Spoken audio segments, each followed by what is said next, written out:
അൽഹാഖുമുത് തകാസുർ, നിന്റെ തിരക്കാടോ നിന്നെ നശിപ്പിച്ചത്. ഹത്താ സുർത്തുൽ മഖാബിർ, ഖബറിലെത്തുന്നവരെ ഈ തിരക്കുണ്ടാവും. ഖബറിലേക്ക് പോകുമ്പോ കഫം പുടക്ക് കീശയില്ലാത്തോണ്ട് ഫോണൊന്നും കൊണ്ടുപോകാത്തോണ്ട്, 2 ഫോണും വലുതും ചെറുതും കൊണ്ടുപോകാത്തോണ്ട് അവിടെ പ്രത്യേകിച്ച് തിരക്കൊന്നും ഉണ്ടാവില്ല. അവിടെ അനങ്ങാണ്ട് കിടക്കാം. ഇനിയൊരു മീറ്റിംഗ് നിനക്ക് ജീവിതത്തിൽ ഇല്ല, ഇനിയൊരു സ്വലാത്ത് മജ്ലിസ് ഇല്ല, ഇനിയൊരു സുബ്ഹ് നിസ്കാരമില്ല, ഇനിയൊരു തസ്ബീഹില്ല. മരണം മുതലുള്ള കാലം പ്രതിഫലത്തിന്റെ കാലമാണ്. മരിച്ചു കഴിഞ്ഞാൽ ഒരു സുബ്ഹാനയും ചൊല്ലാൻ കഴിയില്ല, 1 രൂപ സ്വതക്ക കൊടുക്കാൻ കഴിയില്ല, ഒരു സ്വലാത്ത് ചൊല്ലാൻ പറ്റൂല, ഒരാളുടെ മുഖത്ത് നോക്കി ചിരിക്കാൻ പറ്റൂല, ഒരു ഖുൽ ഹു അല്ലാഹു ഓതാൻ പറ്റൂല, ഒരു വിത്ർ നിസ്കരിക്കാൻ പറ്റൂല. അത് മരിക്കണവരെ മാത്രം.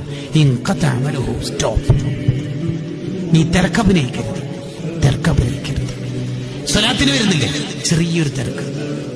മീറ്റിങ്ങിന് വരുന്നില്ലേ, ഇന്ന് കുറച്ച് ഷോപ്പിൽ തിരക്കുണ്ട്. പണിയെടുക്കണം.